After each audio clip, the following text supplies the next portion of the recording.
Primeiro vídeo do ano aqui no Lucro do Dia, é o primeiro vídeo de 2021, e a gente vai falar de um tema que normalmente não é muito explorado no começo do ano, quando a gente fala sobre as perspectivas para algum tipo de ativo. Se você lembrar, normalmente fala-se do como é que a bolsa vai terminar ou como que o dólar vai terminar. Mas muitas vezes se esquece da taxa de juros, né? Aquilo que influencia a renda fixa. E é sobre isso que eu quero conversar contigo nesse vídeo.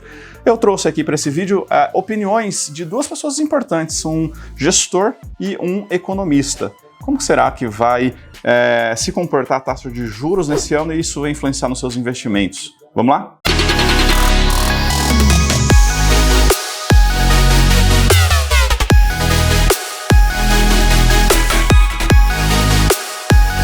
Bom, e para a gente começar, a primeira coisa é um convite. Se você não é inscrito ainda no Lucro do Dia, faça isso. Começa o ano inscrito aqui no nosso canal. Clique no botãozinho ali também de ativar o sininho de notificação, porque a gente sempre traz conteúdo legal sobre investimentos. Isso pode agregar bastante aí no seu ano. Também gostaria que você desse um like no nosso vídeo para ele crescer, e compartilhar com seus amigos e utilize aqui a caixinha de comentários para você colocar suas opiniões e também sugestões de vídeos ou até mesmo dúvidas que você possa ter. Bom, a gente virou o ano com uma incerteza até maior do que os outros anos, né? Normalmente a gente tem um certo otimismo na virada do ano. Esse ano também tem um otimismo devido à vacina, a tudo que pode acontecer com o fim da pandemia, mas a gente vem justamente da pandemia do ano 2020. E aquilo mexeu demais com os mercados. Não só com os mercados de renda variável, como também os mercados aqui de renda fixa. E aqui no Brasil a gente chegou no patamar histórico de taxa de juros de 2% ao ano. Essa taxa de juros a gente chama de Selic, ela remunera alguns títulos públicos e ela tem bastante influência em tudo, né? Tanto nos empréstimos que você possa fazer, quanto no custo de capital para as empresas, então impacta lá no mercado de economia real. Também se impacta nos custos das empresas, vai impactar também em renda variável, né? Então, uma taxa de juros menor pode influenciar a bolsa também. Então, eu só estou fazendo esse começo para você entender que é muito além daquilo que você recebe mensalmente lá ou periodicamente da sua taxa de juros de um produto de renda fixa. É algo bem mais profundo esse ambiente que a gente está. Além disso, a gente está com chegou a 2% justamente pelo cenário, né? O governo teve que incentivar a economia, jogar o juro lá embaixo, isso foi no mundo todo que aconteceu, mas além disso a gente tem um cenário em que a inflação está um pouquinho acima dessa taxa de juros, então a nossa taxa de juros real está negativa. Opa, se eu invisto lá num Tesouro Selic e passo um ano com a inflação do jeito que está, eu estou perdendo dinheiro. E aí, qual que é a perspectiva para esse ano? Será que essa taxa sai de 2%? Cai? Será que ela se mantém? Será que ela sobe? Bom, eu conversei com alguns economistas, eu conversei com pessoal do mercado, também trouxe aqui duas pessoas para dar a sua opinião em relação à taxa de juros, como que ela vai se comportar.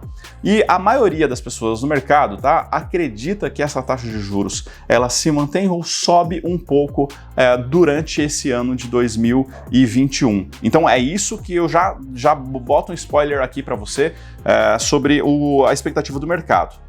A primeira pessoa que eu quero colocar opinião aqui é o Luiz Constantino, ele é do Opportunity, ele é gestor do mercado de ações, então ele não é diretamente da parte de taxa de juros, mas ele colocou muito bem aí como que está a visão deles para a influência da taxa de juros no mercado de renda variável e qual que é a visão deles na taxa de juros, tanto de curto quanto de longo. Vamos dar uma olhada no que ele falou. Assim, o que a gente gosta de trabalhar, assim, acaba falando muito dos juros curtos, né? Mas para a gente na bolsa o que é importante é a curva longa de juros, né? Então, para modelar os ativos, né, a gente tem o fluxo, né, da bolsa, né, é um fluxo mais longo, né? Então, assim, realmente o que a gente recebe, né, no curto prazo, o fluxo de caixa, os dividendos da empresa, acabam sendo pequenos no valor da empresa no curto prazo, né? E lá na frente que esse peso é grande, então a gente tem que usar uma curva de juros compatível, né, com essa a gente chama de duração, né, duration desse fluxo das empresas. Então, assim, uma proxy que a gente gosta de usar é a NTN-B 2050, né, ou pegar um juros nominal de 10 anos, né, e tentar olhar usar isso como balizador da nossa taxa de desconto para as empresas. Então, assim, hoje a gente está rodando, né, reduziu um pouco os juros da NTNB, estava rodando perto de 4, está um pouquinho abaixo disso agora. Essa, para a gente, é uma proxy melhor, ou seja, 4% de juros real, e a gente, para investir em bolsa, deveria ter um prêmio, né, assim, ter um rendimento extra da NTNB, e essa para a gente serve como uma baliza. Então, assim, hoje a gente enxerga na bolsa, assim, quando a gente faz uma cesta de ações, perto de 8% real.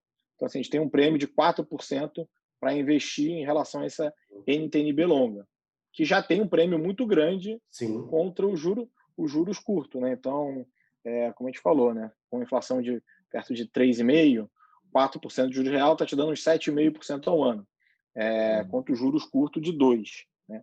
E parte desse prêmio é exatamente essa incerteza fiscal que a gente está traçando. Tem um pouco de normalização, como eu falei, a gente está rodando claramente com juros que é para ser estimulativo mesmo, é para estimular a economia, dada toda a sociedade que a gente vinha tendo. Né? Então, a gente veio de ciclos negativos, então tem espaço para estimular com juros.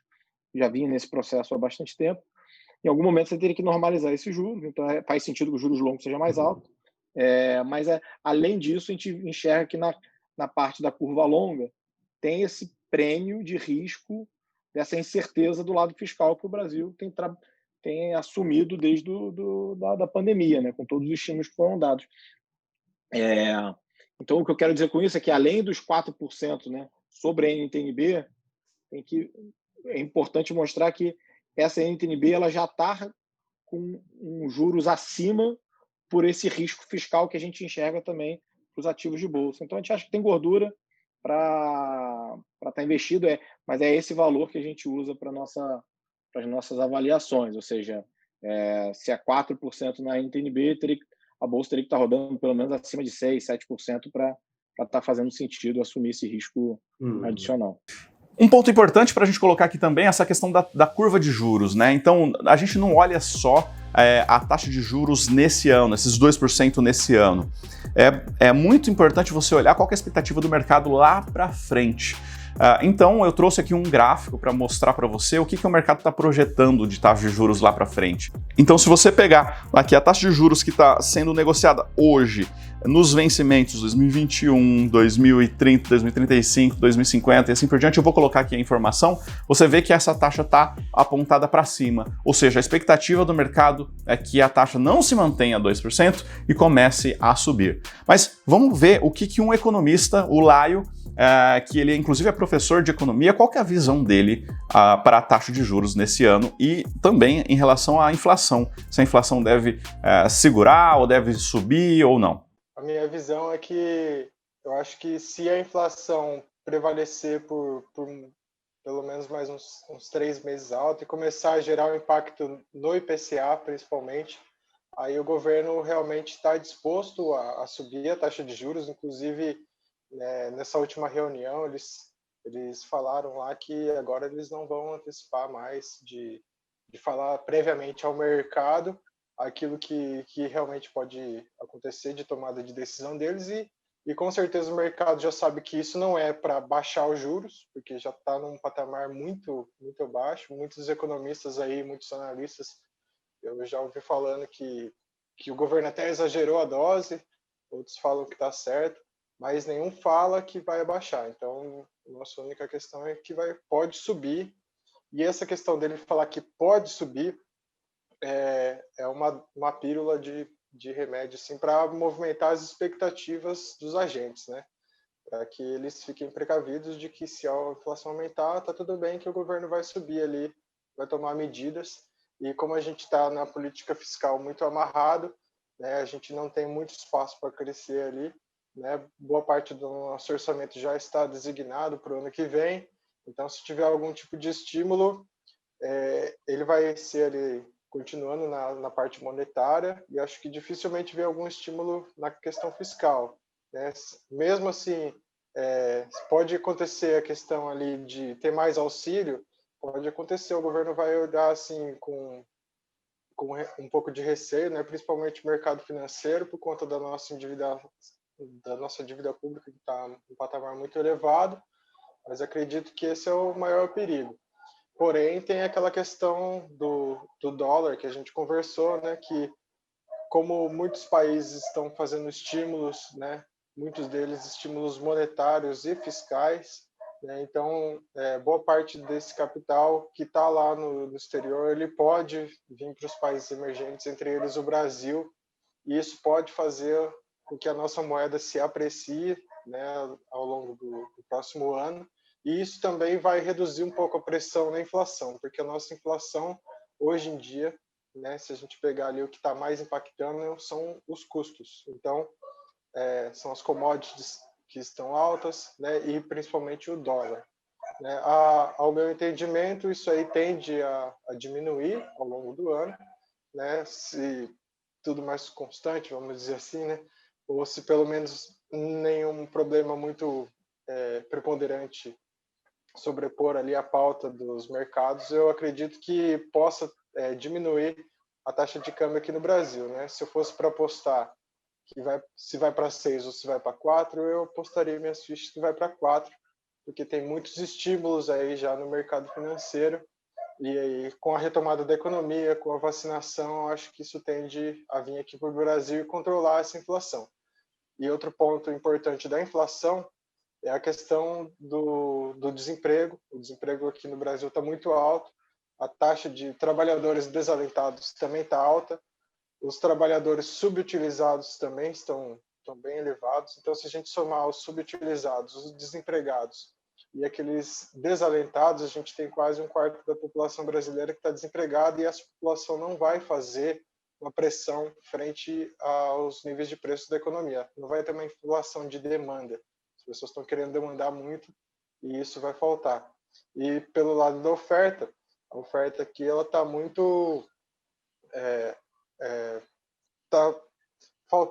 sobrando oferta, né? Vamos dizer assim, porque a taxa de ociosidade da indústria está alta, porque para muitos negócios não compensa fazer um desinvestimento, esperar a crise passar e reinvestir, então é melhor ele segurar um pouco as pontas, deixar ali algumas máquinas paradas, dar férias para trabalhadores, do que recontratar depois, pagar treinamento e pagar encargos, né? Então acho que isso está segurando a oferta de um lado, a demanda está segura ali em relação ao desemprego, né, principalmente.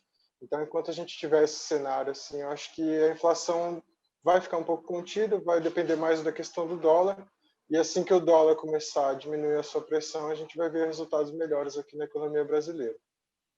Perfeito. Então, você apostaria, eu gostei dessa tua analogia, você apostaria suas fichas aí num dólar mais a 4, a inflação, então, no ano que vem, tudo mantendo constante, diminuir também um pouco, e a taxa de juros não explode. Você apostaria quanto aí numa taxa de juros, numa Selic?